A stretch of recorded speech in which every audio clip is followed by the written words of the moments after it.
There are some golfers who seem to have all the luck. If they hit one into the trees, it bounces off one and ends up in the center of the fairway. If they hit one toward the water, it skips along the surface a few times and somehow winds up on the green. But that's not the kind of luck I want to talk about. There's a kind of luck you can create, and in this episode, I'm going to share the 3 proven ways to increase your luck in golf. And you may be surprised at how easy it is to do. Let's get started. She Talks Birdie is for you, the golf enthusiast, who wants to discover how to play the game you love better, smarter, and more effortlessly. If that sounds like exactly what you need to take your game to the next level, then I'm so glad you stopped by.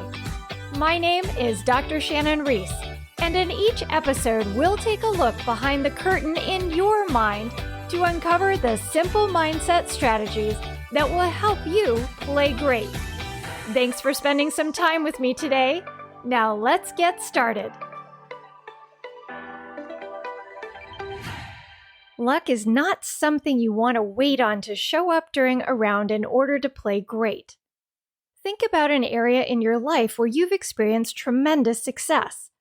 Perhaps it was building a company or working your way up the corporate ladder. Maybe it was in a sport or a scholastic achievement like graduating summa cum laude. Or you may have raised some amazing kids who've gone on to achieve great things too. Whatever comes to mind, my guess is that your achievement didn't happen on account of luck. You didn't wait for success to fall into your lap. Your success was the result of continuous, quality, and focused hard work. Unfortunately, there are many golfers who play with a wait-and-see approach. Instead of proactively investing in the things that contribute to great play, they hope for the best. A passive approach to any endeavor is not a winning strategy. The good news is that you don't have to have a perfect or perfectly consistent swing in order to score well. But you do need a great mindset to get the most out of the swing you have. If you're able to hit good shots on the range, but aren't playing as well as you'd like on the course, the good news is that the change that needs to take place is with your mindset, not your mechanics. Your mindset is what directly impacts your mechanics. There are specific mental game skills you can develop that will help you play better without changing your swing. And I talked about 5 of them in episode number 2 if you're interested in learning more. I've taught golfers of all levels and abilities how to successfully transform their games. Those who consistently succeed understand the pivotal role their thoughts play in their game. They invest in learning how to focus their mind to improve the delivery of their shots, and you can too. Your mindset is especially important on the days when your swing and your results aren't perfect. Those days, you know them well, when the game tests you. Playing great golf is not just for a select few. No matter the level you play, you can increase your luck in golf by cultivating the kind of mindset that sets you up to succeed. But this requires consistent and specific action on your part. Because waiting for your game to magically transform will leave you spending all of your time waiting. My guess is that approach hasn't worked for you yet, and I don't want you to hold your breath thinking that at some point soon it will. So here are 3 proven ways to increase your luck in golf starting today.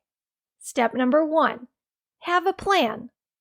Flying by the seat of your pants and hoping for the best is not going to help you consistently play great. You've got to head to the range and the course every day with a game plan. And your plan has to be more than just shooting a good score. There's nothing wrong with wanting to achieve a certain score, but you have to know what the repeatable actions are that actually lead to good scores. Your action plan also has to be more than just hitting as many good shots as you can. It's important to know how to focus your thoughts in order to hit good shots. The right mindset doesn't have to be complicated. Simplicity is best. because clutter creates inconsistent results. So to uncover the best place to focus your thoughts, you want to identify the key things you've paid attention to in the past that have enabled you to hit good shots. In case you're wondering, technically focused swing thoughts are not on the list. To get started, consider the simple things that you know are important to planning a good shot. Things like memories of past success, having a smart target, a good feel to your swing, and imagining a good shot. The main objective when setting up your simple strategic plan for the round is to focus on thinking of the things that breed confidence and an expectation of success. You'll want to conduct your planning the day before you're scheduled to play next.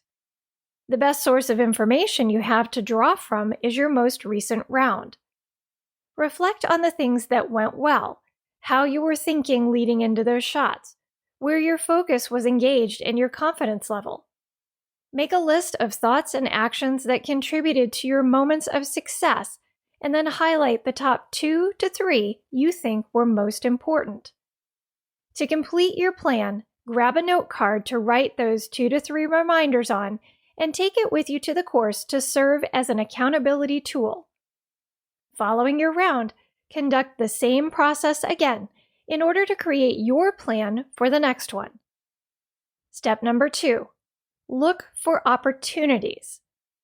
Once you've got a great plan that will help you keep your thoughts engaged in the things that lead to good shots, the next important thing to pay attention to is where your best opportunities lie.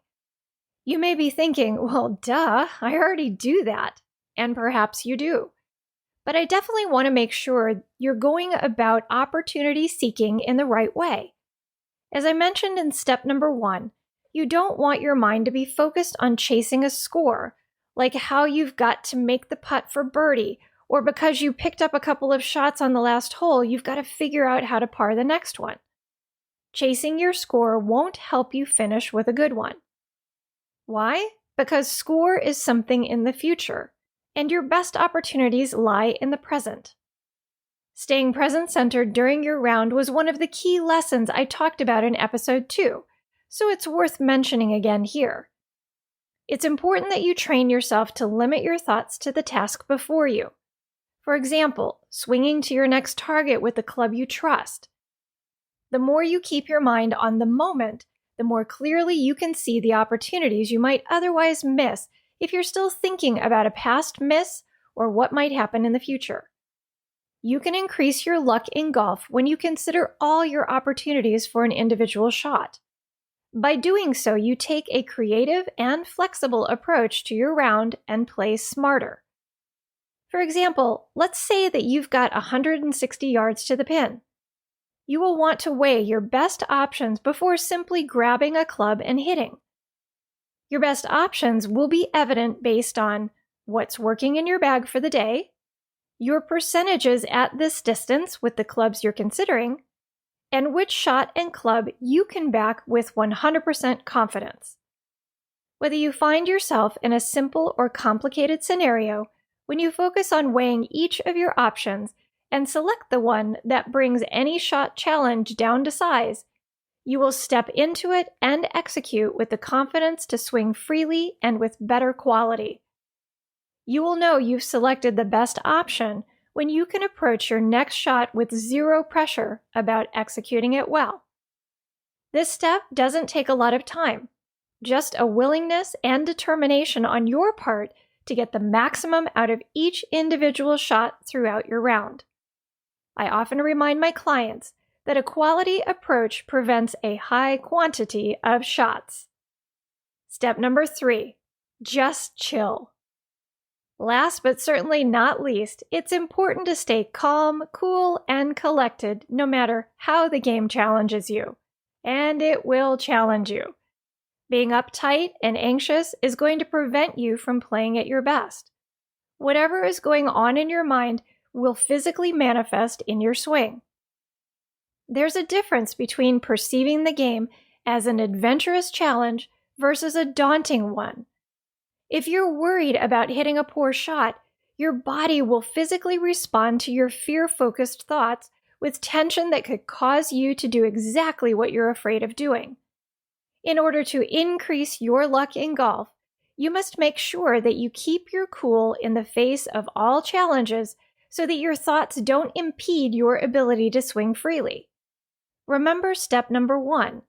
You want your thoughts to be simple and focused on the few key things that help you step into every shot with an expectation of success. When your thoughts begin swirling around the what-ifs and worst-case scenarios that could happen, you will lose your cool. This can result in pushed and pulled shots, chunking and topping the ball, over and under swinging, and erratic outcomes. Be on the lookout for any indication that your thoughts are going rogue so that you may pause and get them back on track before hitting your next shot. The more calm, cool, and collected you are mentally, the better you will physically swing every time. Your perspective of any and all situations is under your control, so don't let your thoughts blow things out of proportion. Take the time to objectively think through every shot. Keep your mind focused on the shot you want to hit as opposed to any other possibility, and it will be much easier to stay relaxed. These are just 3 ways that you can begin to improve your mindset, and by doing so, actively increase your luck in golf instead of passively waiting for it to fall in your lap. The hardest part about these steps is the requirement that you use them consistently in order to experience lasting positive change in your game. You will be amazed by what happens when you just shift your mindset from limitation to liberation. It's time to be more proactive, so let's get going. I created a downloadable cheat sheet with the 3 key steps from this episode. To grab a copy, go to trainingforoptimalperformance.com/003. And while you're there, leave me a comment letting me know which of these 3 steps you know you need to use the most. I'd love to hear from you. To quickly recap, here are the 3 proven ways to increase your luck in golf. Number 1, have a plan. It's fine to start with your score, but work your way beyond that to uncover the simple things you want to focus on that you know help you hit better shots, which will ultimately lead to the score you desire. Write them down and take them with you to the course so you can hold yourself accountable throughout your round.